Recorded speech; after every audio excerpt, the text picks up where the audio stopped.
Ayo, kita lihat kiri kanan, berikan senyum yang terbaik dulu semuanya ya. Puji Tuhan, haleluya. Saudara, tidak ada satu keadaan di hidup ini yang bisa kita komplain sama Tuhan. Nggak ada. Sebab Tuhan memberikan kita kesempatan-kesempatan yang penuh dengan makna buat kita. Hari ini kita bilang, wah panas. Iya saudara. Tapi biarlah panas ini hanya mempengaruhi fisik kita saja. Ya. Dia tidak mempengaruhi kerohanian kita. Tadi pagi di ibadah Gold Coast, sudah tahu suasana di Gold Coast kalau pagi, pas siang tadi, 37 tadi pagi di Gold Coast saudara. Ya. Dan panas banget, tadi Josh dan Awi main musik tadi di Gold Coast. Panas banget saudara. Tapi saya katakan di tengah kita mulai merasa Tuhan kok panas banget. Ada bagian-bagian di belahan dunia yang lain, di ujung utara, kutub utara. Ada kota, ada negara, ada orang-orang yang hanya bisa menikmati matahari dalam 1 jam, saudara. Mereka hanya menikmati siang itu hanya dalam hitungan menit, saudara. Terbatas, mereka memimpikan bisa melihat matahari dan menikmati panas seperti yang kita rasa hari ini. Ya. Saya ketemu ada teman orang Afrika, dia bilang, Pak, kita 45 derajat itu biasa. 45 derajat itu biasa di Afrika. Jadi apalagi yang kita mau komplain sama Tuhan? Kita bersyukur kita masih punya tempat berteduh. Itu aja. Mas bersyukur kita punya tempat berteduh. Di tempat-tempat yang lain begitu sulit untuk jangankan punya AC, punya fan susah, ya.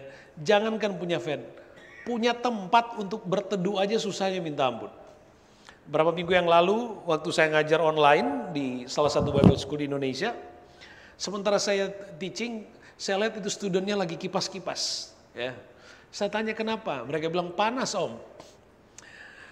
Panas. Dan saya nggak sampai hati. Kemudian saya tanya ke stafnya, bisa nggak pakai AC ruangannya?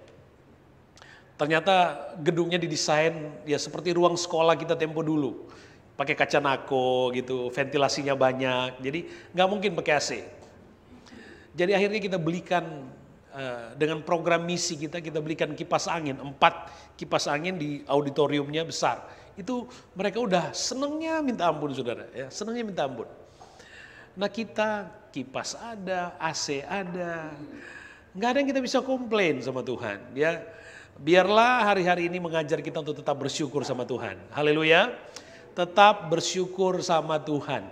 Banyak orang mimpi pingin nikmati panas, kita komplain panas, ntar Tuhan marah sama kita nanti. Ya bersyukur, puji Tuhan. Ya oke.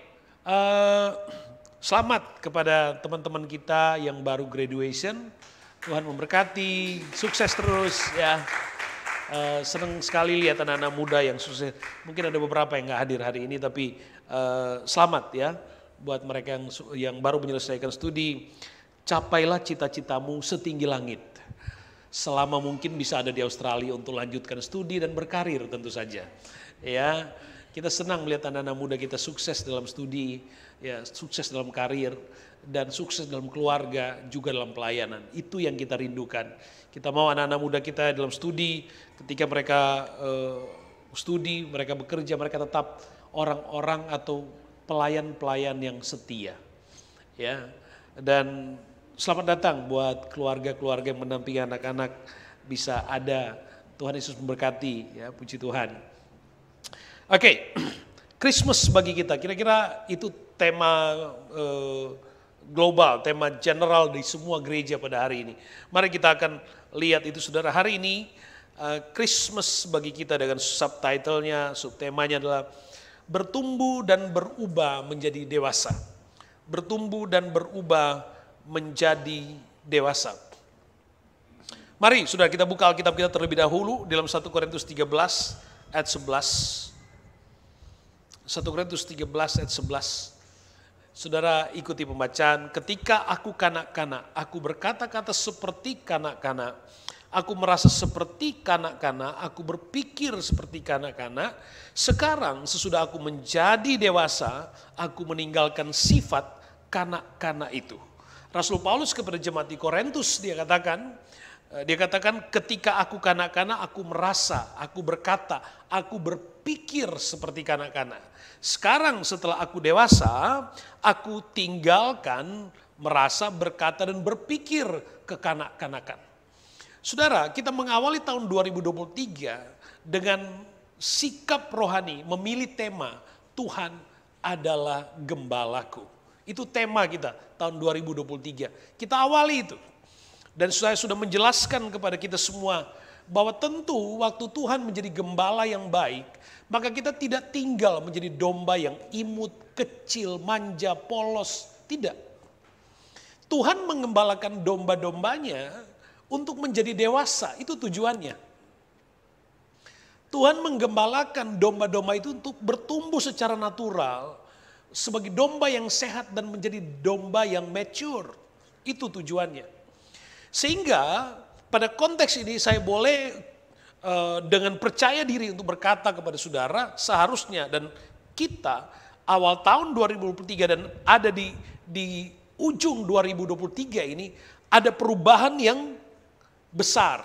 Paling tidak ada sesuatu yang berubah dan perubahan itu harus perubahan yang progresif kepada sesuatu yang sifatnya kedewasaan. Itu yang harus kita alami. Nah, Rasul Paulus atau Alkitab banyak bicara tentang kedewasaan. Alkitab bicara tentang pertumbuhan. Alkitab bicara tentang kehidupan rohani yang tidak stagnan. Tapi kehidupan rohani yang progres, kehidupan rohani yang memiliki pengalaman dan pertumbuhan yang sehat. Aku meninggalkan, ketika aku dewasa, aku tinggalkan sifat kekanak-kanakan. Jadi kalau awal 2023 masih ada pikiran atau perasaan tutur kata yang masih mencerminkan sifat kekanak-kanakan, maka di ujung 2023 kita harus semakin dewasa. Amin. Harusnya begitu, ya. Demikian juga semua anak-anak student juga waktu baru mulai sekolah, baru datang di Brisbane, masih ada sifat-sifat yang belum dewasa. Tapi sekarang Anda menyandang predikat ilmiah. Seharusnya ada perubahan itu. Dan seharusnya begitu. Puji Tuhan, anak-anak kita yang ada di GPD Brisbane, yang studi di Brisbane, mereka menjadi dewasa. Puji Tuhan. Jadi papa dan mama harus bangga. Feby begitu ya. Ada perubahan yang dewasa. Itu harusnya. Demikian juga dengan kehidupan rohani. Kita tidak saja mature dalam secara sosial, tapi kita menjadi dewasa di dalam Tuhan. Ada yang berubah. Saya selalu katakan bahwa kalau kita ikut Tuhan tapi hidup kita nggak berubah, ada yang salah dengan cara berimanmu. Ya. Nah, 1 Korintus 14 ayat 20, saudara-saudara janganlah sama seperti anak-anak dalam pemikiranmu, jadilah anak-anak dalam kejahatan, tetapi orang dewasa dalam pemikiranmu. Jadi orang dewasa dalam pemikiranmu. Jadi berkembang tuh, berkembang. Nah, di dalam Tuhan, ukuran tingkat kematangan seseorang itu bekerja sebaliknya dengan tingkat kematangan sosial. Ya. Bekerja sebaliknya. Seseorang yang matang secara sosial, matang karena usia dan pengetahuannya, semakin dia dewasa, dia semakin kritis. Ya, ukurannya itu rasionalitas. Semakin dia dewasa, semakin dia menggunakan akal pikirannya. Dia menjadi kritis, rasional, dan seterusnya. Itu ukuran sosialnya. Tetapi di dalam Tuhan dia bekerja sebaliknya. Seseorang yang matang secara spiritual karena iman dan pengetahuannya akan firman, semakin dia dewasa, dia akan semakin berserah kepada Tuhan. Semakin berserah. Jadi semakin dia dewasa di dalam Tuhan, bukan prinsip kritisnya lagi. Bukan prinsip rasionalnya lagi. Tapi prinsip iman. Bukan meninggalkan rasionalitas, bukan. Tapi imannya yang terdepan. Sehingga orang yang semakin dewasa di dalam Tuhan, hidupnya akan semakin berserah kepada Tuhan. Semakin tunduk, semakin taat, semakin dengar-dengaran. Itu perubahannya. Ya. Kalau seseorang yang tadinya dia tidak dengar-dengaran, semakin tua dia semakin tidak dengar-dengaran, berarti tidak ada kedewasaan rohani. Sekalipun kehidupan rohani itu kedewasaan rohani tidak ditentukan karena usia hidup, enggak. Saya pernah katakan bahwa ada orang yang usia hidupnya sudah bisa dipanggil opa, sudah bisa dipanggil oma, tapi rohaninya masih kerdil. Enggak ada perubahan yang signifikan dalam kehidupan rohaninya. Dan kita melihat itu ada, itu terjadi di gereja, di kehidupan orang Kristen. Maka jadilah kita, sekalipun mungkin secara sosial usia kita masih muda, Anda ya, kalau saya bilang muda ntar Anda protes lagi. Ya. Anda masih muda, tetapi ada kematangan spiritual, ada keteladanan. Pada saat itulah Anda menjadi terang. Pada saat itulah Anda menjadi berkat. Itu maksudnya. Hanya buah, hanya tanaman yang matang yang bisa menghasilkan buah yang baik. Hanya tumbuhan yang dewasa yang dapat menghasilkan buah yang produktif. Kehidupan rohani juga begitu. Kita harus dewasa di dalam Tuhan supaya kita bisa menjadi berkat. Ada terang, kita menghasilkan buah. Dan itu yang diharapkan, itu yang diinginkan. Natal kita, saudara, harus menjadi Natal yang membawa perubahan dalam diri kita.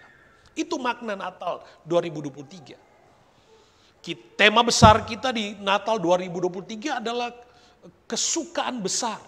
Tapi makna Natal pada hari ini adalah kesukaan yang terjadi karena adanya perubahan, adanya pertumbuhan di dalam kehidupan iman saya dan saudara. Jadi Natal tahun 2022 dan Natal 2023 kita boleh punya hiasan, ornamen Natal yang sama, lagu Natal yang sama. Tapi hidup rohanimu harus berbeda. Harus berbeda.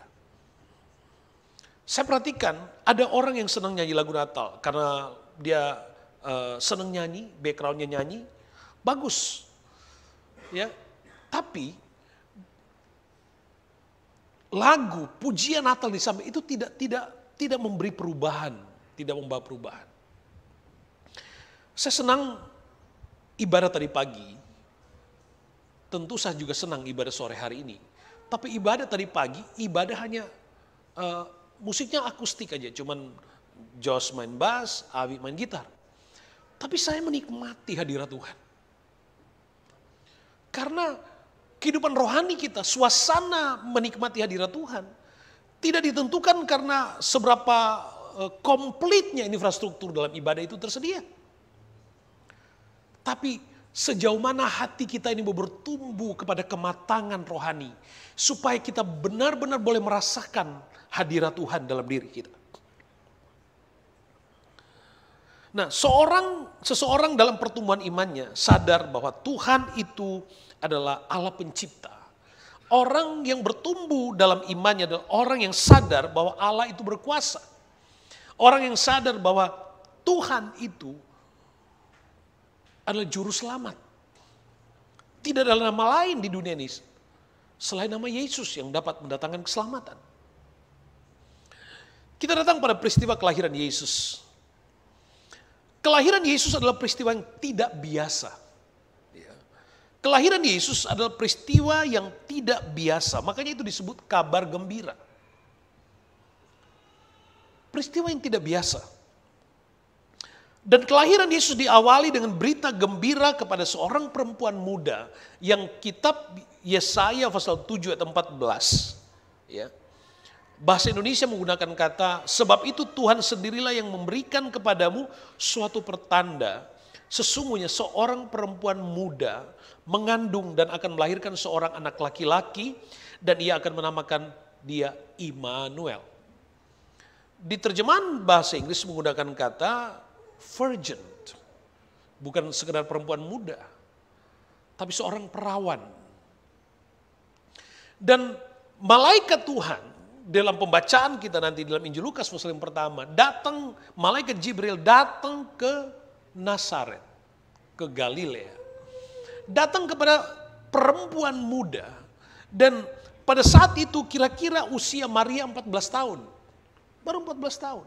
Dan konteks sosial pada waktu 14 tahun itu sudah dianggap layak untuk kawin menikah. Karena secara fisik sudah memenuhi syarat. Jadi firman Tuhan datang kepada Maria ketika dia masih sangat muda. Sangat muda. Nah, di usia yang kira-kira 14 tahun bahkan lebih kurang mungkin. Itu cukup untuk menggambarkan secara sosial, dari pengalaman, relasi, dan pengetahuannya. Dia mungkin belum sedewasa orang yang usia hidupnya lebih tua darinya. Jadi masih kita mendapatkan gambaran Maria yang belum dewasa di situ. Dari ukuran konteks kita hari ini, belum dewasa. Secara fisik dia sudah memenuhi syarat. Tapi konteks sosialnya, pengetahuannya masih terbatas. Tapi firman Tuhan datang kepada Maria pada saat itu, datang kepada Maria saat itu, membawa berita gembira. Maria, engkau akan melahirkan seorang anak laki-laki. Jelas Alkitab mencatat itu. Dan engkau akan menerima kasih karunia. Perhatikan baik. Menerima kasih karunia.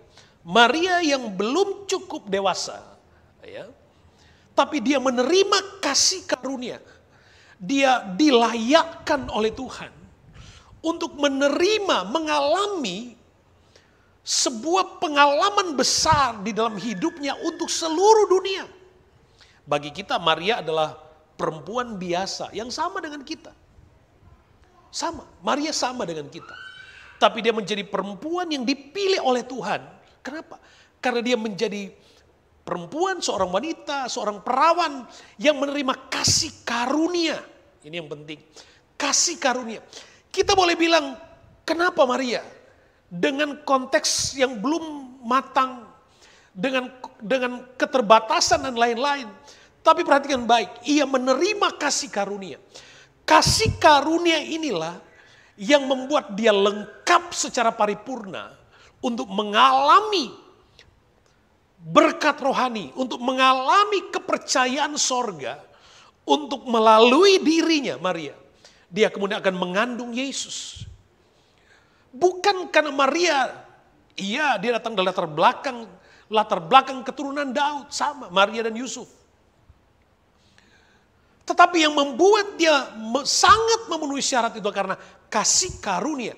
Kasih karunialah yang memungkinkan dia menjadi layak menerima itu. Makanya pada waktu Maria mendengar berita itu, dia heran. Bagaimana mungkin itu? Dia kaget.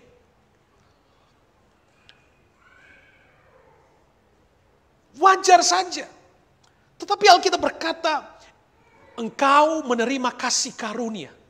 Saudara, tidak ada yang dapat dibandingkan dengan kasih karunia.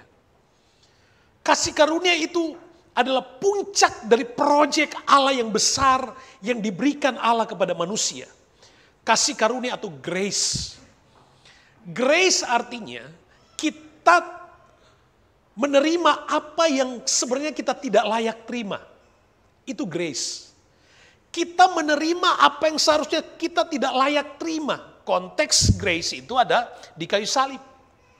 Seharusnya kita yang menerima hukuman, tetapi kita mengalami pengampunan dari Tuhan. Kita menerima keselamatan. Kita nggak layak karena kita manusia berdosa. Tapi karena kasih karunia, maka kita dibenarkan di dalam Tuhan Yesus Kristus. Itu kasih karunia. Sedangkan mercy artinya, jadi kalau grace artinya kita tidak menerima apa yang seharusnya kita tidak layak terima. Sekali lagi, grace artinya kita menerima apa yang seharusnya kita tidak layak terima. Sementara mercy artinya kita tidak mendapatkan apa yang seharusnya kita dapatkan. Seharusnya kita dihukum, tapi kita tidak dapatkan hukuman. Karena kita mendapatkan mercy, pengampunan dari Tuhan. Itu mercy. Nah, kasih karunia itu diberikan Tuhan kepada Maria. Di dalam keterbatasannya sebagai manusia yang biasa. Tapi sekali lagi kasih karunia yang memungkinkan dia menerima pengalaman besar atas dirinya untuk dia mengandung Yesus. Kasih karunia di dalam Yohanes pasal 1 ayat 14. Firman yang telah menjadi manusia di dalam pribadi Yesus, Alkitab katakan. Kemuliaan yang diberikan kepada sebagai anak tunggal Bapa, penuh kasih karunia. Jadi kita menerima kasih karunia melalui pengorbanan Kristus di kayu salib.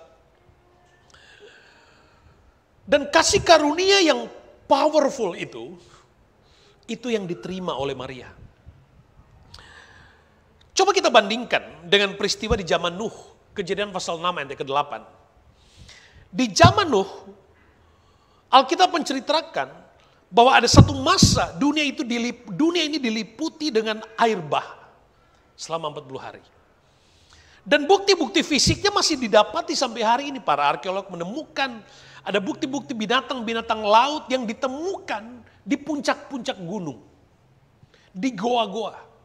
Artinya pernah ada binatang laut atau ikan, ada fosil-fosil tanam laut yang ditemukan di pegunungan-pegunungan, membuktikan bahwa laut atau dunia ini pernah dipenuhi dengan air.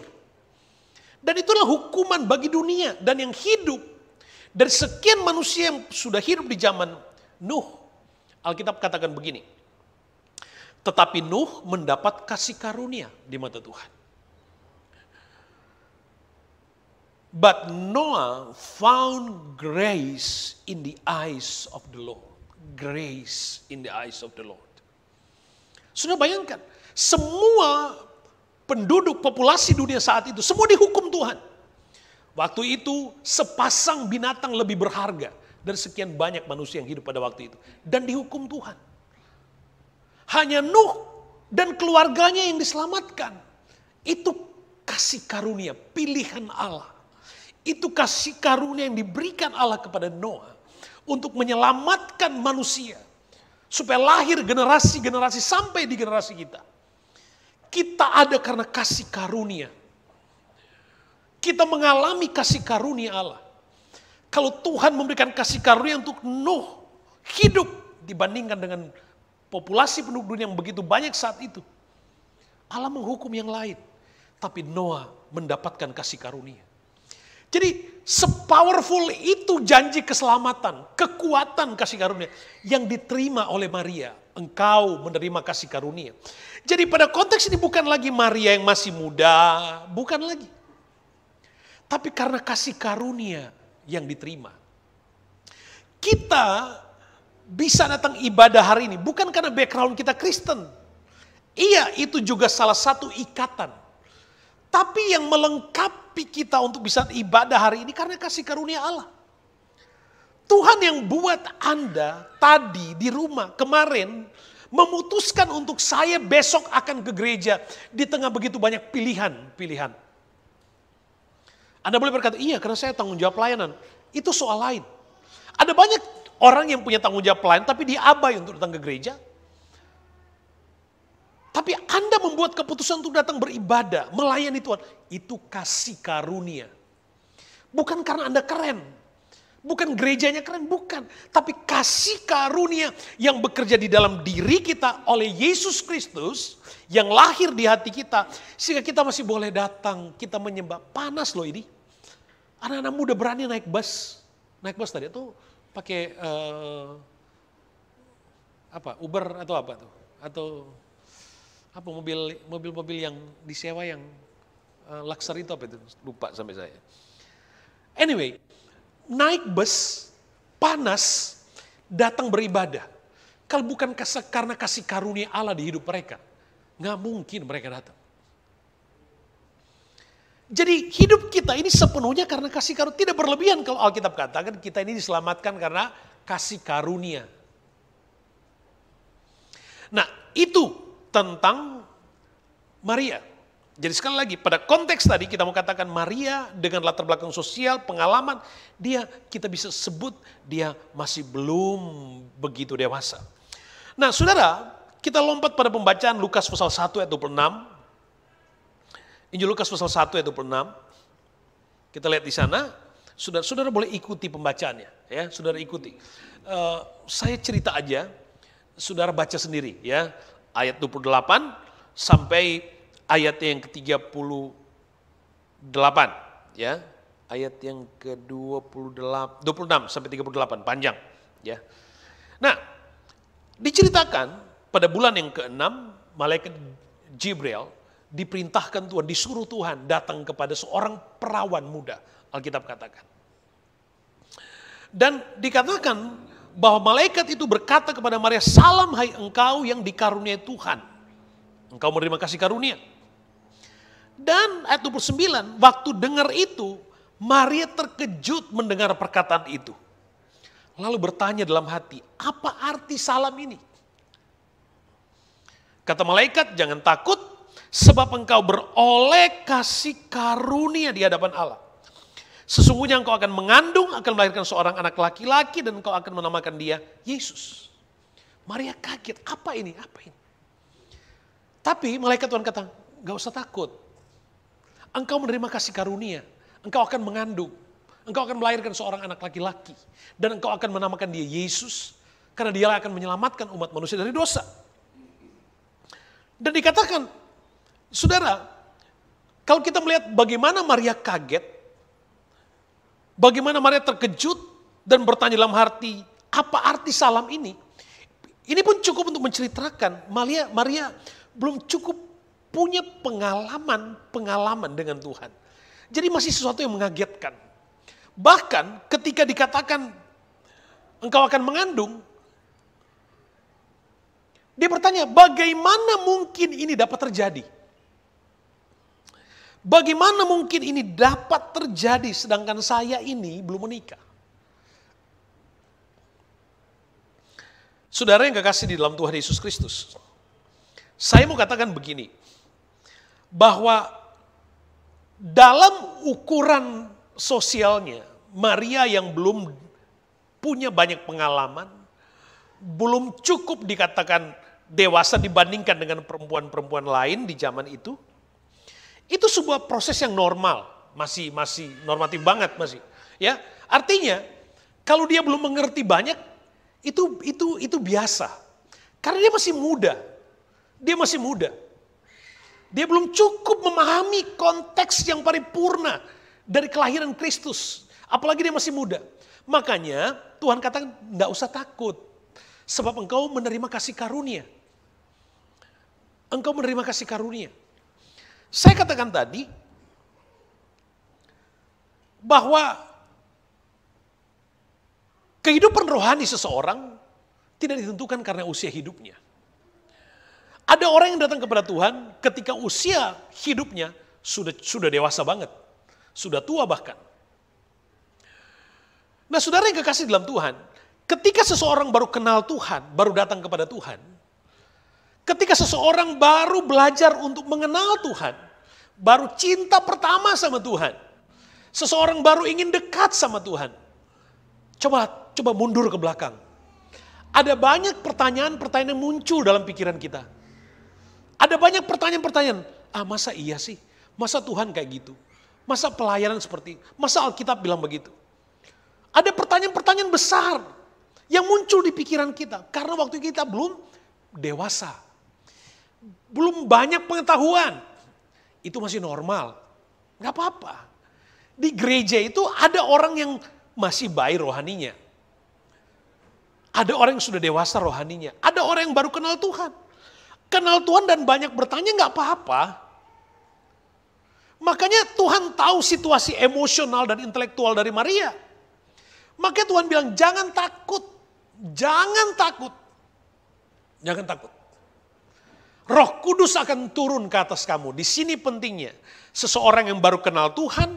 Waktu dia menghadapi begitu banyak pertanyaan. Ingat. Waktu dia menghadapi banyak pertanyaan. Seharusnya, saya akan jelaskan, seharusnya responnya harus progres. Harus bertumbuh.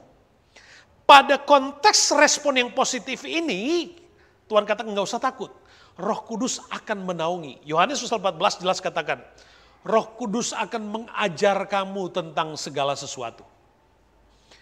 Jadi pengenalan dan pengalaman cinta pertama dengan Tuhan, waktu kita baru datang sama Tuhan, itu akan terus didewasakan, diteguhkan dengan Roh Kudus di dalam diri kita. Itu kasih karunia.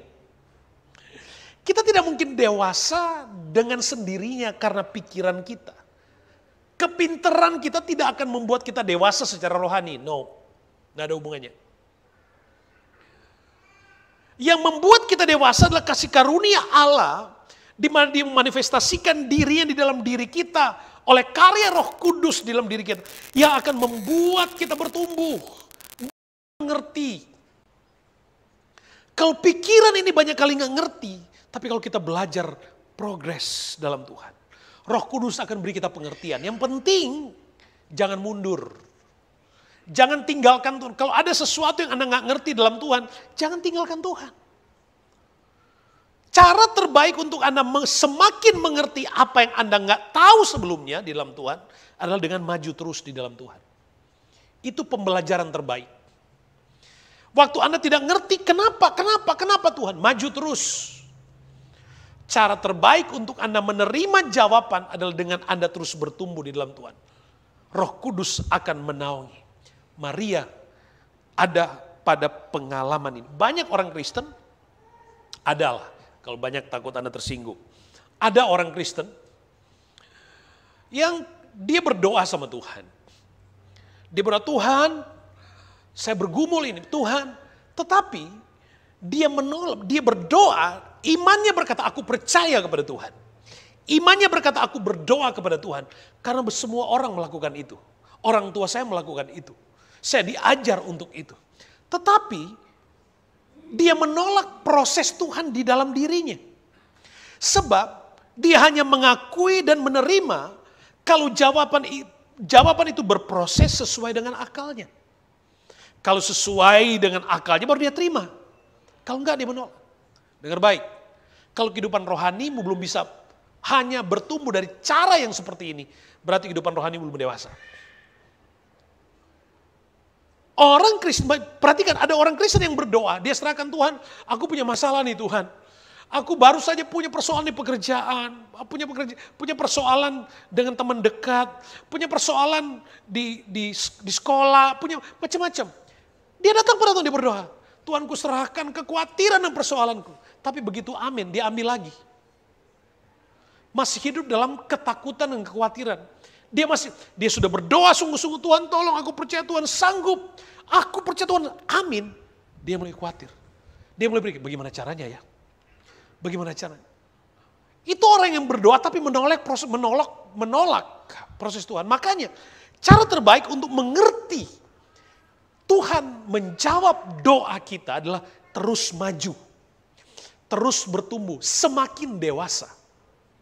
Dengan Anda semakin dewasa, semakin mengerti. Itu cara terbaik Anda memperbesar kapasitas untuk Allah memberikan pengertian yang sebelumnya Anda nggak ngerti.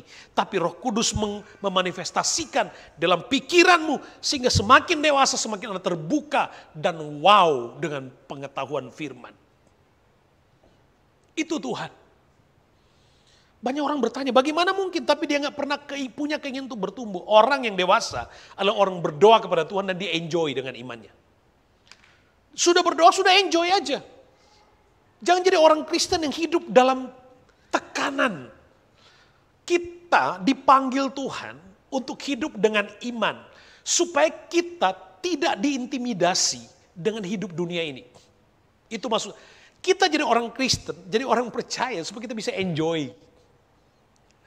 Kita nyanyi, ku tidak takut, sebab kau besertaku. Kita nyanyi itu. Kita nyanyi, jangan kamu khawatir. Kita nyanyi itu. Nikmati, coba belajar. Ingat, saya sedang bicara kepada domba-domba yang sudah semakin dewasa. Berbeda dengan bulan Januari yang lalu. Sudah semakin ngerti. Tahu bagaimana Makanya saya berkata kepada jemaat di Gold Coast, saya kata, kalau berdoa, kalau saudara berdoa udah percaya aja. Sebab doa yang powerful adalah doa dari orang yang percaya. Itu doa. Kalau doa, Anda berdoa dan setelah itu diikuti dengan takut dan khawatir, itu berarti belum dewasa. Itu hanya akan mendelay. Sebab jawaban Tuhan itu datang pada tingkat sesuai dengan kedewasaan Anda. Sudah, kalau sudah berdoa, kita sudah berdoa, sudah enjoy. Harus enjoy dengan imanmu. Tuhan, berdoa buat jodoh, sudah serahkan sama Tuhan. Dan enjoy. Itu. Nikmati. Jangan jadi orang Kristen yang ikut Tuhan tapi hidupnya terintimidasi. Tuhan kenapa ya? Kenapa? Udah nikmati aja. Nikmati hidup di dalam Tuhan. Hidup dalam keyakinan penuh kepada Tuhan. Nah, kembali kepada Maria. Maria dia bertanya, bagaimana mungkin? Bagaimana mungkin ini dapat terjadi? Ini pertanyaan orang yang belum dewasa nih. Bagaimana mungkin belum dewasa tuh? Dia belum sampai pada level menerima dan mengakui sepenuhnya kuasa dan kesanggupan Allah. Imannya baru sampai di sini, belum sampai di sini. Padahal iman itu harus ada di sini, baru itu berdampak. Hidupmu hari ini adalah produk dari imanmu. Saya bisa melihat kehidupan Anda. Saya tahu sejak 19 tahun yang lalu kita mulai gereja ini. Saya masih tahu ada berapa dari Anda yang berkeluarga. Usia Anda masih sangat muda sekali, masih anak-anak. Masih seperti usia anakmu hari ini. Saya melihat pertumbuhan rohanimu. Saya menikmati pertumbuhan rohani. Saya mengakui Tuhan berkarya luar biasa di hidup Anda pada hari ini. Itu kasih karunia. Itu kasih karunia. Tuhan yang bawa Anda pada stage hidup level hari ini. Itu berkat, itu anugerah Tuhan. Jadi waktu itu sebut aja Maria belum dewasa. Pertanyaan cukup menggambarkan. Bagaimana mungkin Tuhan? Di ayat yang ke-7 Lukas pasal 1 dikatakan begini, malaikat Tuhan berkata, sebab bagi Allah tidak ada yang mustahil.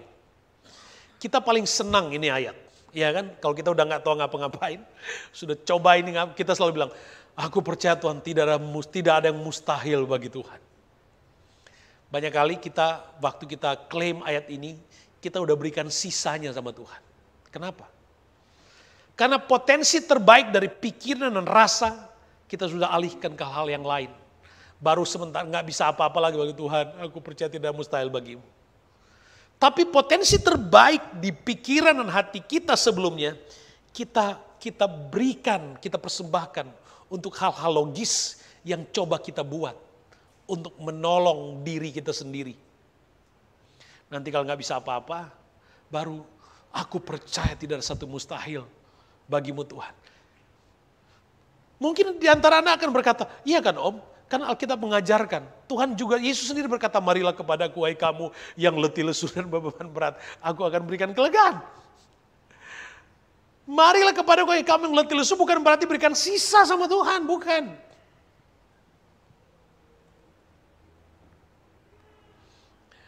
Maria dengar ini.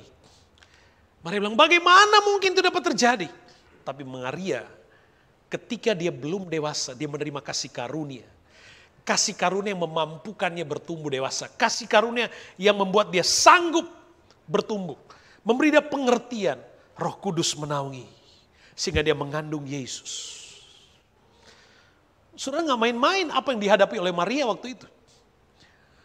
Hari ini, perempuan yang mengandung di luar nikah, hukumannya yang dia rasa, saudara, adalah hukuman moral.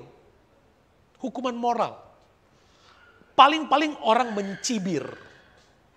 Itu kalau konteks budaya Indonesia, kalau di sini mah biasa. Kalau di luar negeri mah, coba lihat iklan. Iklan-iklan udah hamil duluan baru pernikahan. Itu biasa di sini. Tapi ada hukuman moral, yang saya mau katakan ada hukuman moral. Tapi konteks Maria di zaman 2000 tahun yang lalu, perempuan hamil di luar nikah hukumannya dirajam dengan batu sampai mati. Jadi proses itu ada dalam pikiran Maria, wow. Tapi waktu dia berkata, bagaimana mungkin? Cuma Tuhan sudah katakan, jangan takut. Ingat, kalau Anda berani berkata ya kepada Tuhan, maka Allah bertanggung jawab dengan semua resiko dari perkataan ya kita kepada Tuhan. Allah bertanggung jawab seutuhnya secara penuh. Itu Tuhan. Kalau kita berani berkata aku percaya kepada Tuhan. Dan karena perkataan percaya dia beresiko banyak hal dalam hidup kita. Allah bertanggung jawab. Menjamin iman percaya kita. Itu yang harus kita hidupi, itu yang harus kita bawa, itu yang harus kita tumbuh. Maria, waktu dia dengar, sebab bagi Allah tidak ada yang mustahil. Sekalipun pikiran bilang begini, benar nih, benar. Banyak kali kan kita begitu kan. Waktu kita mau benar memutuskan Tuhan, pikiran dia suka bilang, kamu, benar nggak? Nanti kata orang apa dong? Nanti gimana dong? Nanti gimana? Tapi macam-macam tuh datang di pikiran. Maria waktu dia dengar, tidak ada yang mustahil bagi Tuhan. Apa dia bilang? Ayatnya yang ke-38, ayat yang ke-38, kata Maria, sesungguhnya aku ini adalah hamba Tuhan. Jadilah padaku menurut perkataanmu itu. Jadilah padaku menurut perkataanmu itu. Ini yang istimewa. Yesus waktu ngajarin kita berdoa kan seperti itu. Bapa kami yang di sorga, dikuduskanlah namamu. Jadilah kehendakmu di hidup kita, di bumi, di diri kita, di pekerjaan, di keluarga, di karir, di studi, seperti di dalam sorga. Jadilah kehendakmu. Pada waktu menghadapi hal-hal yang tidak mungkin, Maria bertumbuh progres dia. Hal yang tidak mungkin tapi dia dengar. Alkitab berkata tidak ada yang mustahil. Itu yang membedakan cara hidup orang percaya dengan cara hidup dunia. Dunia ukurannya itu tadi. Hidup dalam ukuran-ukuran rasional. Itu standar dunia. Nah orang Kristen harus lebih tinggi. Itu yang membedakan kita dengan dunia. Sebab orang Kristen dia harus hidup dari iman. Lebih tinggi dari ukuran itu. Dia berani mempercayai apa yang ukuran rasional bilang gak mungkin. Tapi dengan iman dia percaya Tuhan sanggup. Itu orang percaya. Itu yang membedakan Anda dengan temanmu yang gak kenal Tuhan. Itu yang membedakan Anda dengan tetanggamu yang gak kenal Tuhan. Anda percaya. Itu makna Christmas kita hari ini. Bertumbuh dan menjadi dewasa. Berubah menjadi dewasa. Itu makna Natal kita hari ini. Waktu Maria menghadapi ketidakmungkinan, sekalipun pikirannya sempat berkata, bagaimana mungkin? Tapi firman berkata, tidak ada yang mustahil bagi Tuhan. Sekali lagi, tidak ada yang mustahil bagi Tuhan. Dan karena itu kita percaya, maka Allah bertanggung jawab untuk semua konsekuensi yang ada di balik keputusan iman itu. Itu iman orang percaya. Minggu yang lalu kita bicara juga tentang Maria. Perhatikan baik. Ini terjadi, peristiwa yang terjadi pada waktu di bulan yang ke-6, bulan Abib, tahun Yahudi, ketika malaikat Jibril datang kepada Maria. Di saat itu, malaikat katakan engkau akan mengandung. Dia mengandung pada bulan Abib. Dan pada pasal Injil Lukas pasal 2, Yesus lahir 9 bulan kemudian. Yesus lahir. Pada waktu Yesus lahir, ada berita kepada gembala-gembala. Kesukaan besar bagi seluruh bangsa. Hari ini telah lahir bagimu Kristus Yesus di kota Daud. Gembala-gembala itu datang. Mulai ayat yang ke-16, Injil Lukas pasal 6. Injil Lukas pasal 2. Ayat 16. Gembala-gembala cepat-cepat berangkat menjumpai Maria, Yusuf dan bayi Yesus yang terbaring di palungan. Perhatikan ayat 17. Ketika mereka melihatnya, mereka memberitahukan apa yang telah dikatakan kepada mereka tentang anak itu. Ini yang saya sampaikan minggu lalu. Para gembala datang kepada Maria, Yusuf, dan bayi Yesus. Mereka sampaikan firman yang mereka terima. Mereka sampaikan. Mereka ceritakan. Dan ayat 18. Semua orang yang dengar tentang apa yang dikatakan gembala-gembala itu kepada mereka. Semua orang yang mendengarnya heran. Orang lain heran. Heran dengan apa yang diceritakan oleh gembala-gembala. Ayat 19. Tapi Maria simpan dalam hati. Maria nggak bilang, kok bisa? Kok bisa? Enggak. 9 bulan yang lalu dia masih belum dewasa. 9 bulan yang lalu dia belum dewasa. Masih kurang pengetahuan dan pengalamannya. Dia belum dewasa. Wajar dia bereaksi. Bagaimana mungkin? Kenapa ini terjadi? Itu waktu dia belum dewasa tuh. Saya berharap bulan Januari yang lalu mungkin ada pertanyaan, bagaimana mungkin saya akan melewati 2023. Hari ini di akhir-akhir 2023 kita sudah punya keputusan iman yang berbeda. Ya. Maria 9 bulan kemudian menjadi perempuan yang dewasa secara rohani. Yang lain masih heran, yang lain masih kok bisa. Dia cuman simpan, dia renungkan. Simpan, dia renungkan. Makna Natal buat kita pada hari ini adalah makna Natal orang-orang yang sudah meninggalkan kekanak-kanakan dan menjadi dewasa dalam pemikiran. Dia menjadi dewasa. Menjadi dewasa artinya dia meninggalkan kekanak-kanakan. Dan dia berpikir sebagai orang yang dewasa. Berpikir sebagai orang yang dewasa. 1 Korintus 13 ayat 11 yang kita baca tadi. Sekarang sesudah aku menjadi dewasa, aku meninggalkan sifat anak-anak itu. Apa itu? Yang tadi kita sudah bicarakan. Segudang kebingungan dan pertanyaan yang suka muncul. Kita lepaskan itu dan kita taruh iman kita di atasnya. Kita taruh iman. Dengan semua resiko tapi kita taruh iman. Aku percaya. Kita taruh iman di atasnya. Maria cuma berkata, aku ini hamba Tuhan. Jadilah seperti apa yang engkau katakan. Saya berdoa supaya jemaat Tuhan di Brisbane dan Gold Coast bertumbuh kepada kematangan rohani ini. Saya tahu Anda pun punya pergumulan, saya punya pergumulan, kita semua punya konteks pengalaman yang berbeda yang mempengaruhi emosi kita. Bahkan mungkin berdampak dalam hidup rohani kita. Saya mau ajak saudara, apapun yang sedang ada di pikiran, pekerjaanmu, studi, bisnis, apapun. Hari ini saya ingin challenge Anda untuk berani berkata, bukankah tidak ada yang mustahil bagi Tuhan? Kita mau berani berkata, sesungguhnya aku ini anak Tuhan. Aku ini pelayan Tuhan. Aku ini orang percaya. Aku beriman kepada Tuhan.